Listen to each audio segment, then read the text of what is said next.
Epstein file, એક એવું નામ કે જેની અંદર છુપાયેલી છે દુનિયાની સૌથી ગંદી હકીકત. ફાઇલો ખુલી અને એક પછી એક એવા નામ બહાર આવ્યા કે જેમને આપણે આઈડિયલ માનતા હતા. મોટા રાજકારણીઓ, ફેમસ સેલિબ્રિટીઓ અને અબજોપતિઓ. બહારથી સંસ્કારી પણ અંદરથી શોષણ, પતન અને વાસના. આ કેસનો મુખ્ય ચહેરો હતો જેફરી એપ્સ્ટીન. પણ સવાલ એ નથી કે એ એકલો દોષિત હતો. સવાલ એ છે કે એટલા મોટા લોકો આટલા નાના કેવી રીતે નીકળ્યા. જે લોકોને સમાજ, આદર્શ અને ભગવાન સમાન માનતો હતો એ જ લોકો માનવતાનો વેપાર કરતા હતા. આજના સમયમાં પાવર એટલે કેરેક્ટર નથી, પાવર એટલે માત્ર પૈસા, અને એ જ આજના સમયનું સૌથી મોટું દુર્ભાગ્ય છે.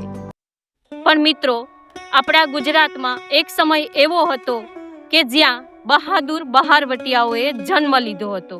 કાયદાની નજરે ગુનેગાર પણ દિલથી રાજા. જોગીદાસ ખુમાણ નામ સાંભળતા લોકોમાં ભય નહીં પણ વિશ્વાસ જન્મતો. અને કહેવાય છે કે એમણે ક્યારેય કોઈ સ્ત્રી સામે આંખ ઊંચી કરીને જોયું ન હતું. એક દીકરીએ તો ગર્વથી કહ્યું છે કે જ્યાં સુધી જોગીદાસ ખુમાણ જેવા બહારવટિયાઓ છે ત્યાં સુધી અમને કોઈ પણ પ્રકારનો ડર રહેતો નથી. જંગલમાં તલવાર લઈને ફરતો માણસ પણ ચરિત્ર હીરા જેવું. એવા તો ઘણાય બહાદુર બહારવટિયાઓ થઈ ગયા છે કે જેમણે બેન દીકરીઓના માન સન્માન માટે પોતાના બલિદાન આપેલા છે.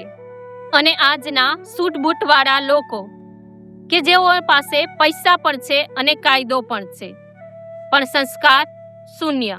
તો અસલી ગુનેગાર કોણ? કાયદો તોડનાર કે માનવતા તોડનાર? કદાચ આ યુગની સૌથી મોટી ભૂલ એ છે કે આપણે લોકોને આદર્શ બનાવી દઈએ છીએ. પણ યાદ રાખજો, પદ મોટું હોઈ શકે, પૈસા મોટા હોઈ શકે, પણ ચરિત્ર વગરનો માણસ હંમેશા નાનો જ હોય છે. જય ભારત, જય હિન્દ.